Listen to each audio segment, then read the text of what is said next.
The other thing I would say is people who use humor more make more money. Research Really? shows, yeah, people who use humor are seen as more attractive, more desirable. People want to be around them. They flock to them more. Welcome to The Defense Never Rests with Morgan and Akins, your monthly dose of uncommon sense about all things legal and some that are not. Hey, everybody. Welcome to The Defense Never Rests. I am your host, Trisha Baxter, and today we are laughing, or at least talking about humor. I've always wanted to do an episode on humor and how important it is and how you incorporate it into the workplace, maybe your practice, maybe in the courtroom. And I came across this gentleman who is a PhD, and he's spent much of his professional career studying humor and how you can use it effectively in the courtroom and how you use it to gain trust. And I was so fascinated by it. I saw his TEDx talk. I was so fascinated by it. I reached out and asked him to come on. Dr. Brian Harmon, he is executive coach, really with a specialty on building trust. And one of his ways that he does that is using humor. So without further ado, Dr. Brian Harmon. Hey, Brian, how are you? I'm so good. Thank you for having me, Patricia. I'm so excited this episode.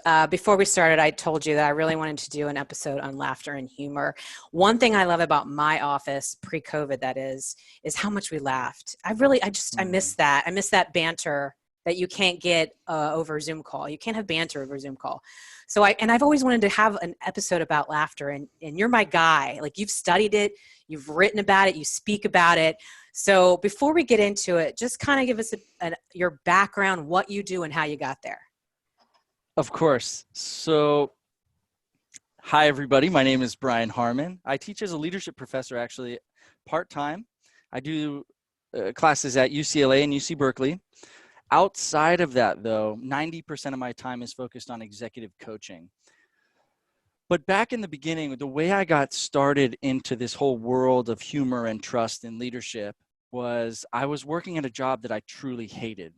I stayed in a career for 15 years that I just landed in through a temp agency and just moved up the ladder from there. There were parts of my job that I really liked. It was the people part.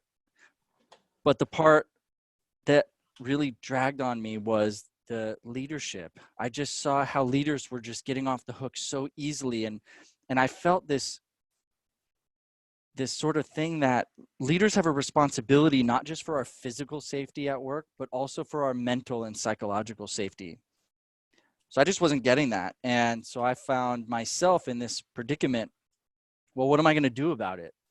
So I left my corporate dreams behind to go and finish my PhD and study the connection between humor and trust, and how can that improve employee engagement, employee health, mental well-being. Because the way our life is we can't have this healthy, well-balanced, awesome sort of self and family life and then go to a job that we hate. It doesn't work like that. They're not different things. It's one and the same.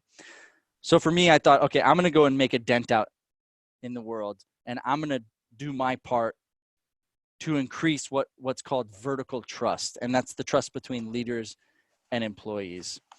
So that's sort of my background. My research is all in the field of leadership psychology, how to use humor to build trust, high trust leadership, all in there. I love it.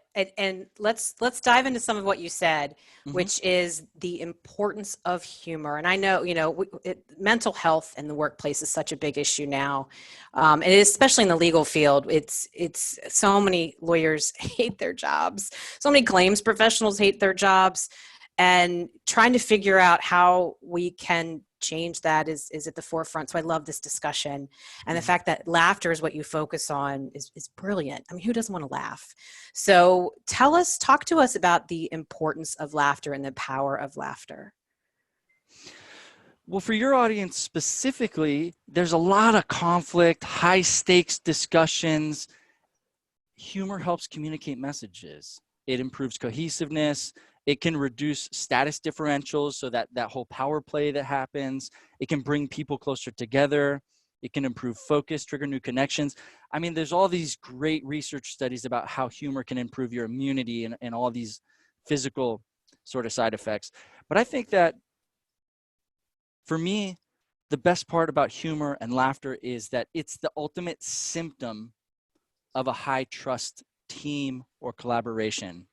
So if you can laugh with someone, you likely trust that person, at least at the beginning stages. Now, how do we build that up from there? That's something that we should definitely talk about, because I think that in the high tension type professions, like being an attorney, being in the courtroom or out of the courtroom, being in an office where there's heavy focus on deadlines and mission critical type work that really is meaningful to your clients, we have to have a way to diffuse that conflict in a healthy way. So let's talk about that. How do we use humor to diffuse that conflict? There are 4 major types of humor. The first one is called self-enhancing humor. This is a positive individual type of humor where we just sort of take a lightness in the world. We can walk around and we can laugh at ourselves. We can laugh at our mistakes. And I actually did a TED Talk that was called "Why Do Leaders Laugh at Failure?" And that's this idea that we can laugh at ourselves. And the concept there was that this improv style thing called a failure ritual can be used to build social trust. And what it is it's a way to laugh at yourself in a non-deprecating way. It's a positive style of humor. So that's self-enhancing humor, having the lightness in life, not taking things too seriously. That's really individual though. The thing that I'd like to talk most about is affiliative humor. This is another positive style of humor, but it's meant for groups. And now the way it works is if I'm just here and I'm just throwing jokes and stories at you like a comedian, that's very entertainer audience style. It's very one directional. There's no dialogue. And so the focus of positive group humor is the dialogue, the conversational style of humor, where you're actually giving other people the power of humor. Humor as a social activity is super, super powerful for all the reasons we talked about, but also on a neuroscience level. And what I mean by that is when you're getting the other person that you're talking to fire up the neocortex and get the incongruity of jokes and create jokes, you're giving them this sort of like steroid brain activity that really helps to engage in that trust building from the acceptance all the way up to admiration, where we all want to be. So the affiliative humor is very organic. It's spontaneous. It's done in a dialogue, in a conversational, witty banter type way. One of the ways that I like to do that is by asking silly questions that actually evoke a funny response back. Like, what's your spirit animal? I mean, what kind of questions are you talking about? That's exactly the type of question that I'm talking about. And you can even do it in a way where you take any question you would have asked and you just change out a word to a very incongruous word. So I'll give you an example.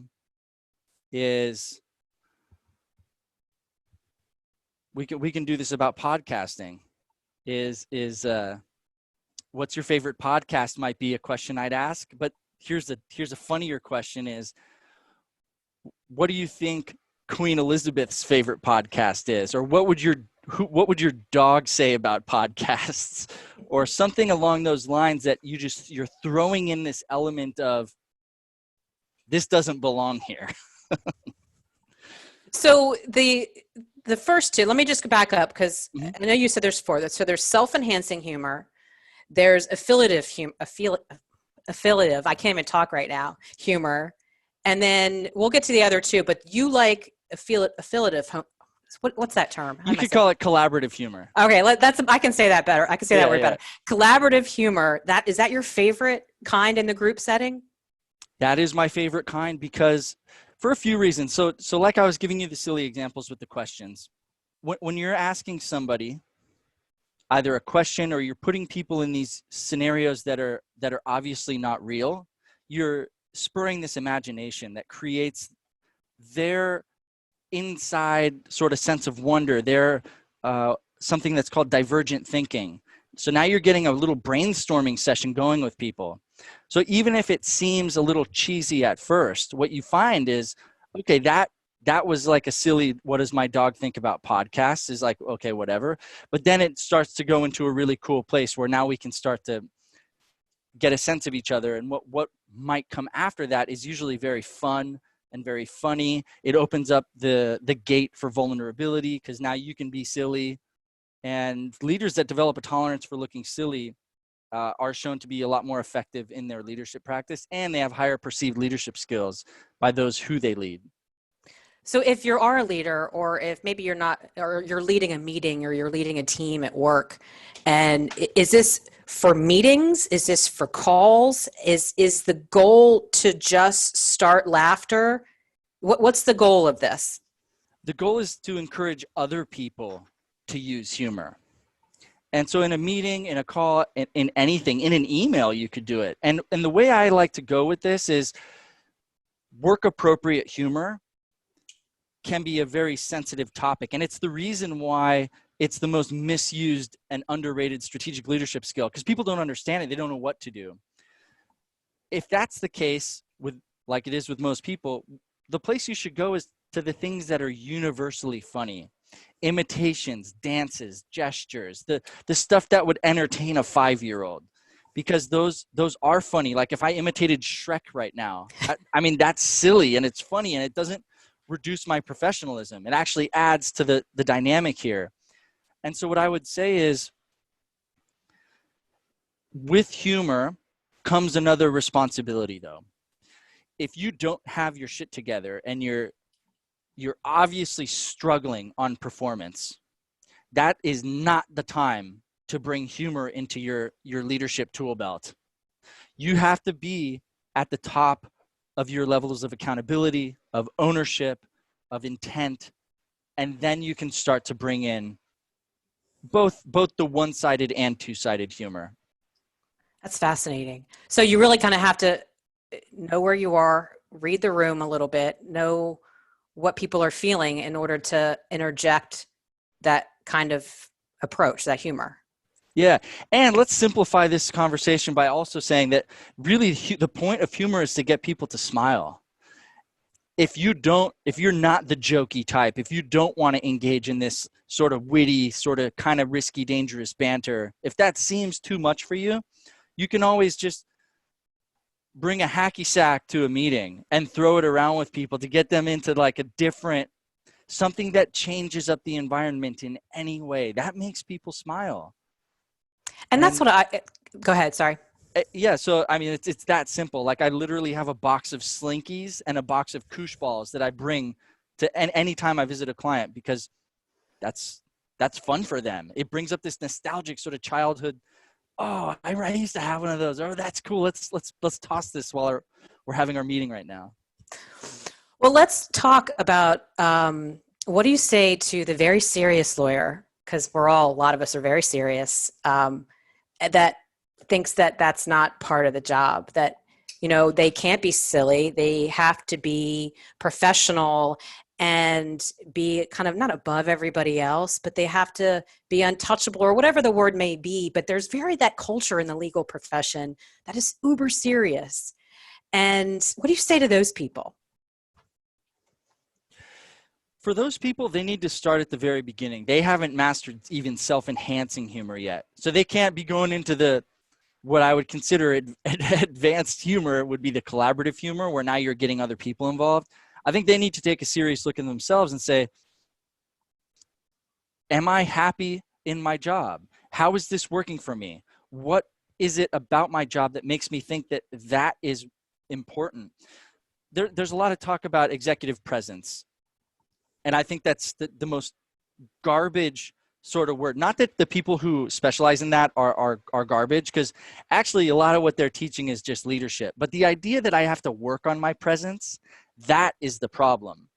What you should be having conversations about and thoughts about in your head are, how can I better serve the people that I work with? How can I better serve my internal and external customers? If I'm wasting any time on this, like you can see, I'm an executive coach, but I don't wear a suit. I never do. And there's a reason for that. It's because I don't want to be seen as this sort of executive, high power, authoritative. That's not me. I want to come in as this low power distance. We can have a real talk. I'm breaking down barriers even with the outfit that I'm wearing. It's very strategic. The other thing I would say is people who use humor more make more money. Really? Research shows, yeah, people who use humor are seen as more attractive, more desirable. People want to be around them. They flock to them more. So you might just say, even if I can't get past the whole, I got to be this lawyer, formal thing. I love the imitation of a lawyer. Yeah, even if you can't get past that, you might just look at, hey, there's some major benefits here that I could be overlooking. What happens if you're not naturally funny?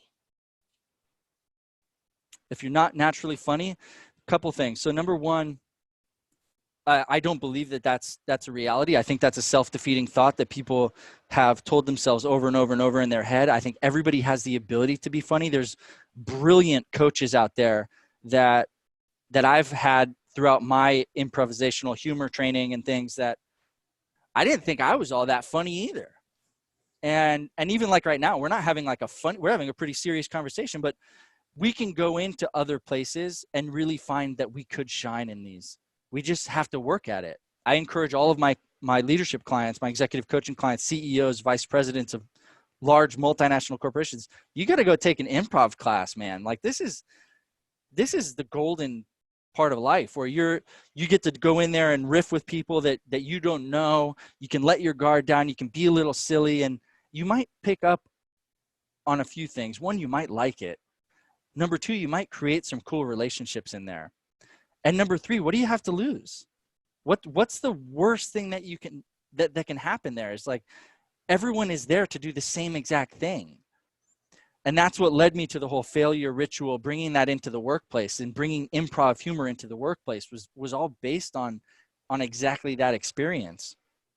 Well, let me tell you, my one experience with improv scared the crap out of me. So my husband and I went on like our third or fourth date, and we went to those improv clubs, and they brought people up on the stage, and I was like cowering down. I'm like, I did not want to get picked. And my husband was like, me, he was like fearless. He gets up there, makes a complete fool of himself. And he doesn't care. Like, he's fine with it. Me, I would have been thinking about that for days. And I know that that's work I need to do, right? I'm totally on board. That's work I need to do. But I read your article about the improv, and it took me back to that moment that people are scared to do that. Like that's looking silly. It's failing. I don't know whatever the terms are, but it's scary. Okay, so that would scare anybody. Like your husband must be the exception to that rule, because even that for me, that would be fun, but I'd be frightened. That's like an on the spot, like crazy kind of thing. But I think that would be easier to do than say doing an improv. Like I read your article about the importance of improv and stuff, and I thought to myself, maybe we should bring in somebody to do like an improv thing at work. That even scares me more because you're in front of people that know you. Yeah. So what I do, I have this workshop that I developed as part of my PhD research, and it was proven to boost trust. I mean, in one group, 40%.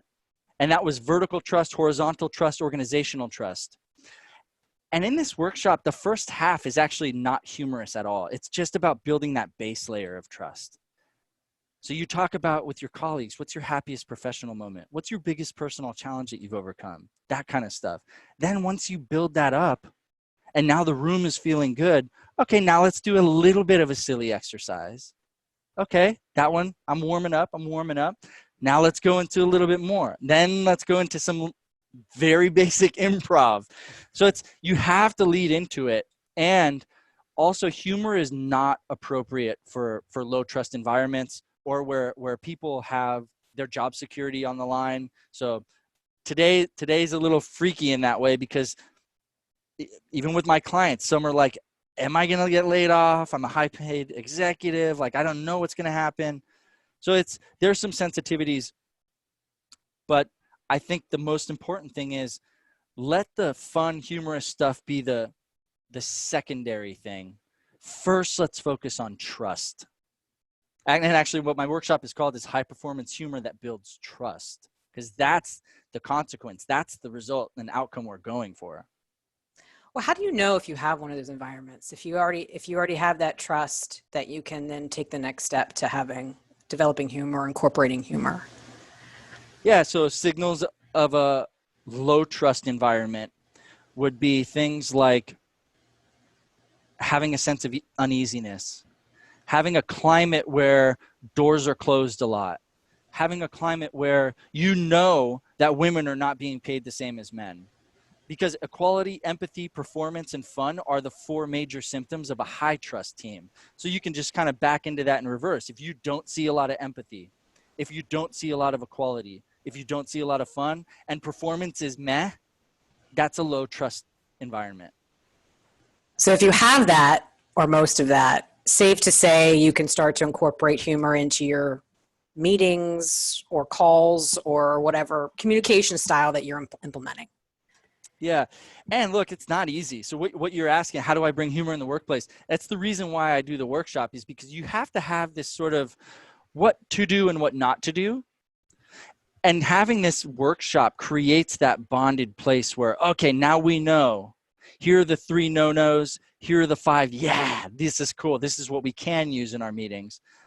The other thing is it's just a lot of fun. So you have that fun event that sort of ceremonializes or memorializes, like, hey, we can have fun together. And what I find is months and months and months after this workshop, my clients are still calling me saying, oh, we just did another one of your whoopsie daisy activities. And like, it's just that's the thing that's really rewarding for me, is I see the long-term effects, and people talk about it for months after. Well, let's talk about the other 2 categories. You said self-enhancing, collaborative. What are the other 2? Yeah, so the other 2 are both negative. They should usually not be used. The next one, on an individual level, that's not positive, is called self-deprecating humor. We all know this one. It's the most common default style of humor, especially for women. And it's also the worst to use. Now, I would prescribe it as a treatment for people who are CEO president. Barack Obama was brilliant in the use of self-deprecating humor, made himself look a lot more human by beating himself up a little bit. So those self-deprecating jokes come at your own expense, and their purpose is to reduce your power distance. Now, if you're using those and you're not the CEO president, that ain't the best leg to stand on. You're actually going to self-fulfill. It's like a self-fulfilling prophecy. If that's your first go-to, why should we trust you? Yeah. So it has to be used sparingly, and it should only be used by the tippy top levels of authority. I think it's fascinating because I've done that. I mean, I think that's kind of my go-to sometimes, and I've had to catch myself to stop that because I started to realize that I'm just making fun of myself for why am I doing that? Like, so that's fascinating that you said that. Women shouldn't use it, and unless you're up in the high echelons of leadership, you shouldn't use it either. Correct. Okay. The next style of humor is the negative humor, but on the group level, and that one's called aggressive or hostile humor. This is the kind of roasting, or actually the roast can be very effective for use in executives. And in my workshop, I usually roast the highest ranking person in the room, because what that does is it reduces their power distance. Now everyone can kind of feel like the walls are coming down. So the roast is one. I mean, I do it with my buddies. I talk smack to them, and I love that. It's really fun, but that's only good for extreme levels of trust. People who take a bullet for you, and vice versa. In some environments, blue collar, think about like an automotive shop, that might be a very effective type of humor to sort of haze people into the group in a healthy way, where it's not actually like physical hazing and stuff like that. So again, that one can be used sparingly in high trust environments, or in the types of industries, I'll say, or types of functional work that's expected. That's fascinating. So stay away from those, especially in my kind of setting. You want to stay away from self-deprecating and the aggressive roasting kind of humor. Yeah. Yeah. So just how like in self-deprecating humor, when you use self-deprecating humor and people laugh, they're not laughing with you. They're just like awkwardly like, and that same thing happens in aggressive humor, which is very, very risky in the workplace. You don't want to laugh when someone tells an off-color joke that's aggressive towards another person, because what you're doing is you're saying that behavior is okay with me. So it's very, very risky. I would never encourage anyone to use aggressive humor. It also has the highest risk of coming off in a political way, a racist way, a dehumanizing way. And why would you ever want to use humor to isolate people or groups?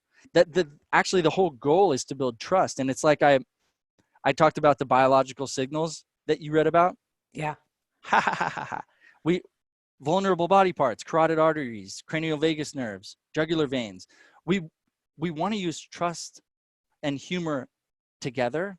We don't want to use humor to degrade trust. It's just a waste and it's not good for anybody. So I think I have that sometimes, the aggressive part. We have a partner in our office that a lot of people kind of roast from time to time. He seems to take it very well and laughs at himself too, and kind of gives it back. But I'm hearing that may not be healthy. Is that right?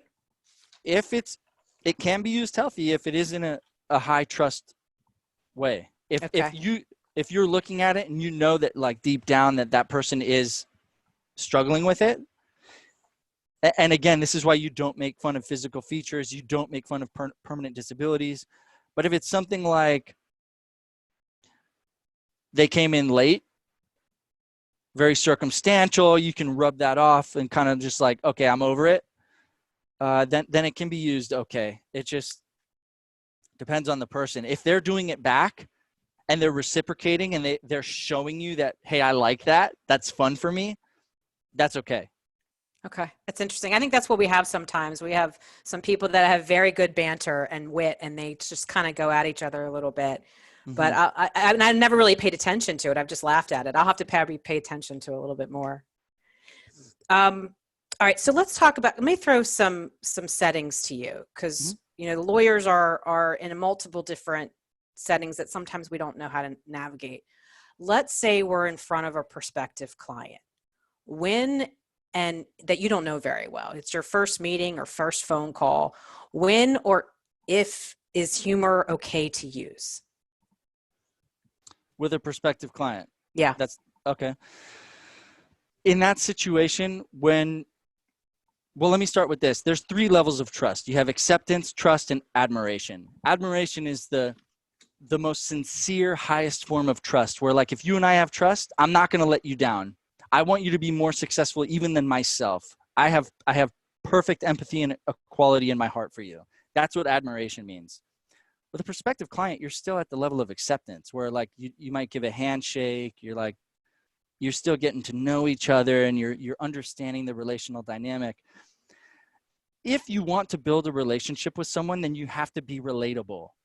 So let's say your prospective client is a golfer. You could make a little funny dad joke, as they call them, a very appropriate golf joke, and that could be funny.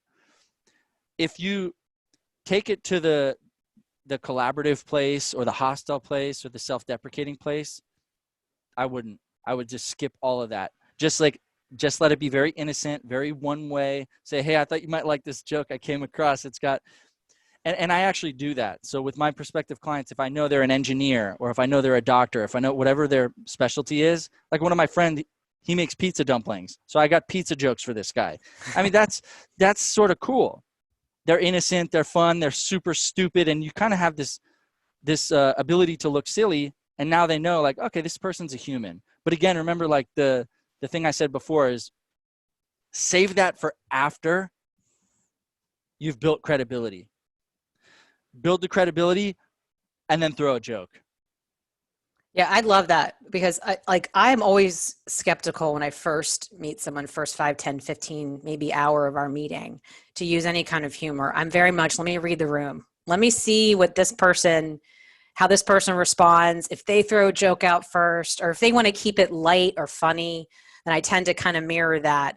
but I'm uber cautious. It takes me a while. I have to really know that person to be comfortable just kind of laughing. And that's kind of sounds stupid to say it like that, because I am so drawn to people that make me laugh. It's like, if you could, that's why I married my husband. He made me laugh instantly. I'm like, all right, you're going to make me laugh the rest of my life. I love you right now. So Yeah. I think that if you can make people, the quicker you can make people laugh, the more you get their attention. I don't know if that makes any sense. Yeah, no, and you said it, like the reason that you fell in love with your husband, you love his sense of humor, and that's exactly it. I want my clients and I to be dangerously in love together, that we are so invested in each other's success. So what I would say, like if I'm introducing myself and I say the whole UC Berkeley, UCLA leadership professor, they're always like, oh. And then I make a joke about people always misspelling my name to Brain instead of Brian. Like, there's this, like, you could be a little silly and it's fine. And then it's cool. You laugh with people you trust. So don't be the class clown, but don't be the stiff person who can't tell a silly joke. And even if the jokes are stupid, it doesn't matter. It's okay to fail at a joke. Just move on quickly. Let that be it. You can even make a joke about the joke, and just About the joke failing. Yeah, you're right. That's my number one joke fail for today. I mean, I don't know, whatever it is.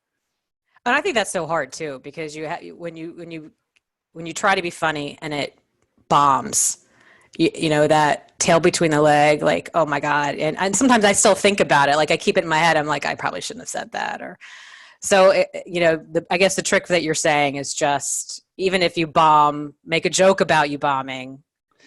Well, so long as it's not self-deprecating. So here's what I would say is, you can not bomb a joke by simply delivering it in a funny way. I like to do my jokes with a voice attached to them. Like what? Any kind of voice, or do you have a specific voice? Yeah, I do. Here, let me get my little book here. All right, I have some good ones for the lawyers out there. Oh God, these are bad. What do lawyers wear to court? Lawsuits. Oh God. Oh my God, that's so bad. What did the lawyer name his daughter? Sue. Why did the picture go to jail? Because it was framed. I mean, they're stupid, but it's like, who cares? It's just funny, like at the most basic levels. And you would get along with my husband. I would consider those like dad jokes. Like he loves those dad. No, they are. This book is actually called The Best Dad Jokes Ever. Really? Yeah. Let's see. I got a couple other lawyer jokes here. Everyone loves a good lawyer joke. What do prisoners use to call each other? Cell phones. Oh my God. Oh, these are so bad. So bad. Why was the belt arrested? Because it held up some pants. So stupid. Oh, I can't. That's it. That's all I got. Oh my God. So do you recommend that, bringing the dad joke book to the meeting and start Yeah, I mean, those were really bad though. Yeah, like there's really probably bad. some better lawyer jokes out there.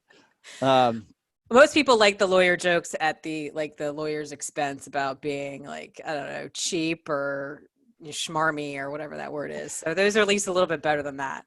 Yeah, I know. I remember this one was like the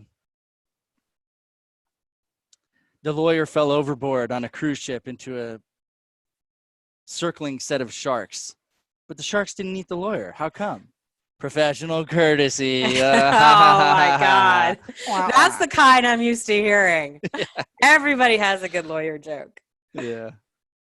Well, that's interesting. So let me put you in a different setting, Mhm. because, you know, I'm a litigation lawyer. A lot of people I know are litigation lawyers, are in court.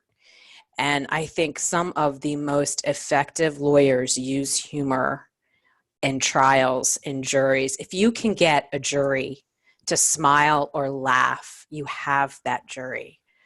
I want to get your perspective because it's such a formal setting. There's a lot at stake in that setting. How, and maybe you've thought about it, maybe you haven't, maybe I'm putting you on the spot. What would you say about using humor in the courtroom in that kind of setting? Yeah, so in that setting, you really want the jury to feel like they can relate with you, because they're looking at this. They got a judge here. They got the rest of the panel of jurors next to them. Is that how you say it? Jurors? Yeah. The other jury members here. You got this lawyer who's always wearing a suit. You got another lawyer wearing a suit. You got this thing of conflict there. So the lawyer that can relate to the jury is going to be the winning lawyer.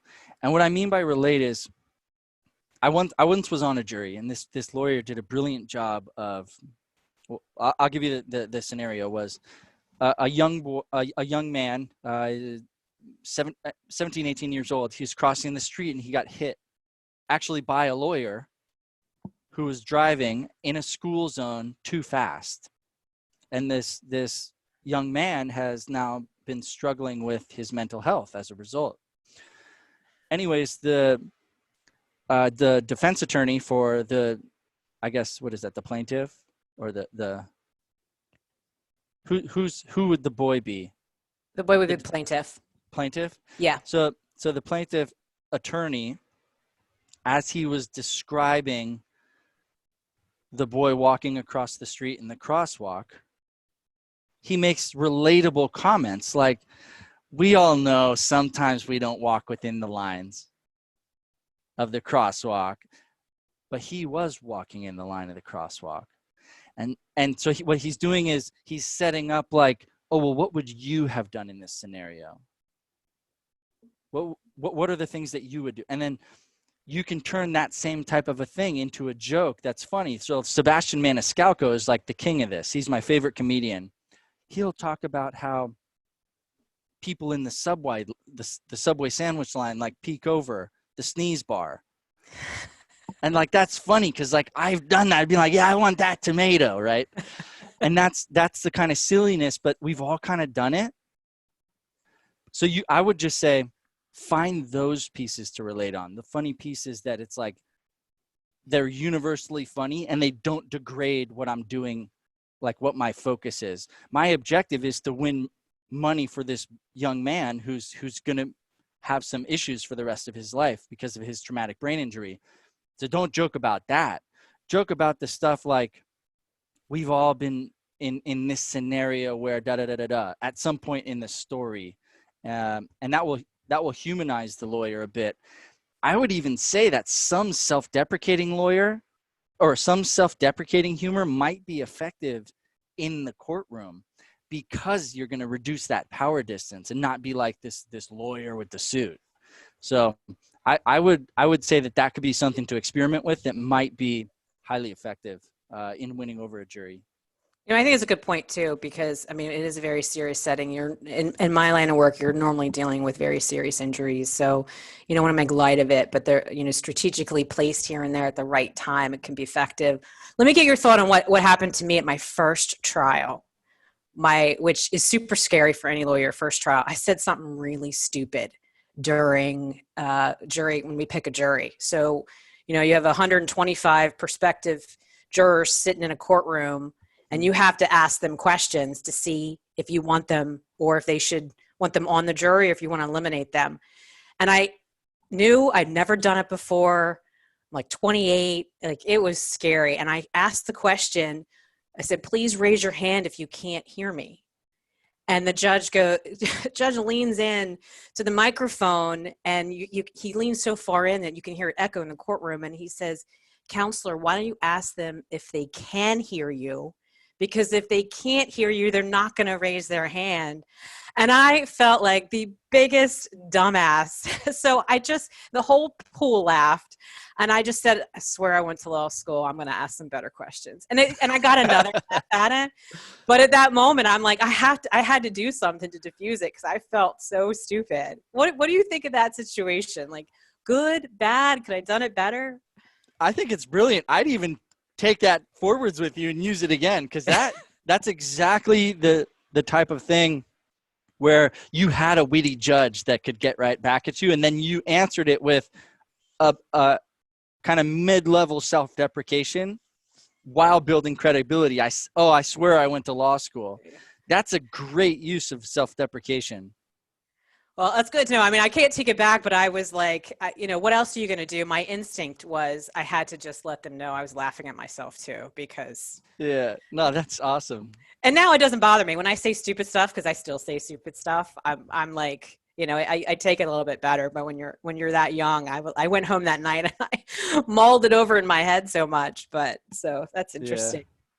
Well, I know we have to wrap up soon. I want to just go back to ending on kind of some to-dos and some positive stuff on the collaborative humor and the self-enhancing humor that are the positive kind of humor in the workplace, especially now with COVID and working from, remote and Zoom. How can leaders or other lawyers that are holding meetings, how can they create that environment, whether it's, the collaborative humor or the self-enhancing humor in the workplace? So I think I'm actually going to go back even before that. Okay. The first building block, the bottom of the pyramid, is always trust. So don't even start to use humor with people until you know their life story, until they know your life story, until you've shared meaningful one-on-ones with them. Let that even get into deeper conversations. Because if you have the ability to build meaning and impact with the people that you work with, the humor stuff will just come naturally. So I would say the meaning part is like, how does my job fit into my personal life trajectory? And then the impact is, how does my job impact the collective organization and community? So I'm saying, use those jokes not to manipulate a jury. Use them with good intent, the trusting intent. Use them with that sense of like, we're all in this together. Once you get there, and then you can move into some of the self-enhancing and collaborative humor, then I would say, okay, how do I step up my game? Who is this person? What kind of things might make them laugh? Where can I bring a golf joke in here? Where can I do this? Where's a silly question I can ask that is definitely going to kind of instigate a funny response? It's not easy at first. The other way that I would do it, the easiest way that I would do it, is like if I asked you, what's your weirdest experience in the courtroom? What's your weirdest experience as a parent, maybe? What's your weirdest restaurant you've ever been to? What's your weirdest encounter, fill in the blank, that's relevant to the person? Because then you're just drawing out the funny stuff that has already happened in that person's life, and you're giving them the ability to tell a funny story. So that's the really basic, simple part that I think is just also just fun, because you also get to know the person and what they find funny. I love that. So you really have to really figure out what you have starting out, right? Is if you don't have that trust environment starting out, that's what you have to fix, or that's what you have to work on first.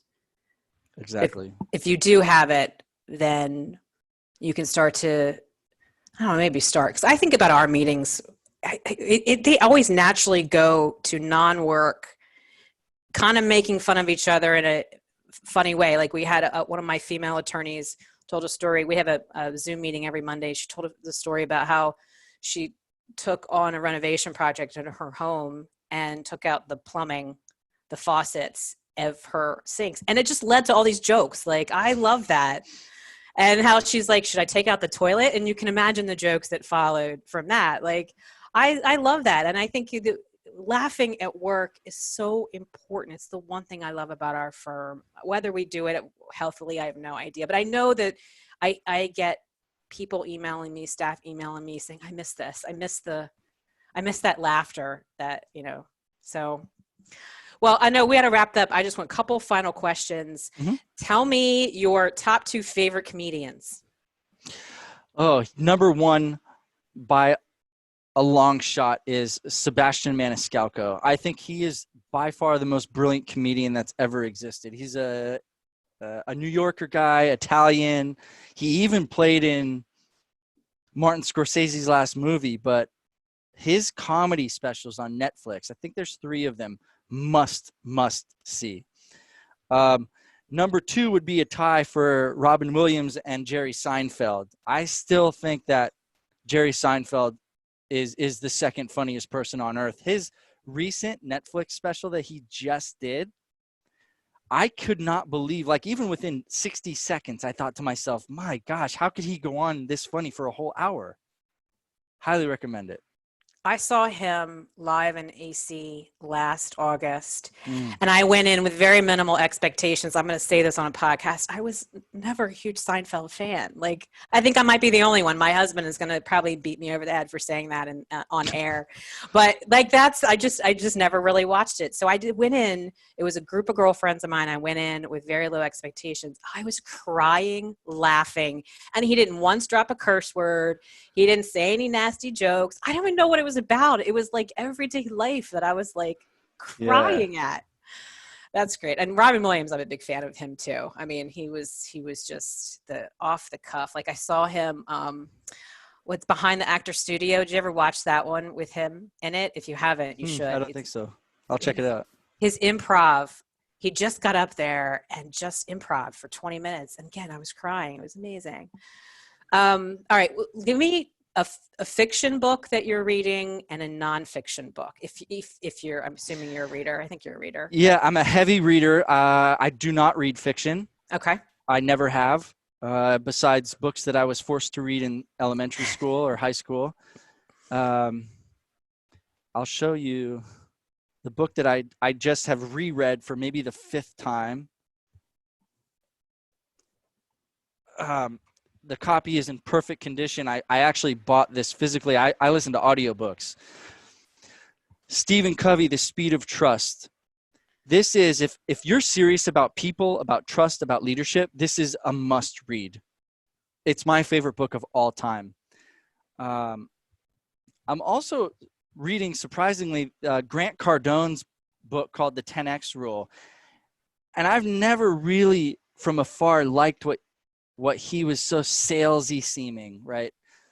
But I read the book, and I'll tell you, I'm actually surprised. There's some really, really cool stories that he tells. And the way that he thinks about success as a mindset and as a state of being and not as just a destination is pretty intriguing to me. So because of where I'm at in my career, I think that book was found at a perfect time.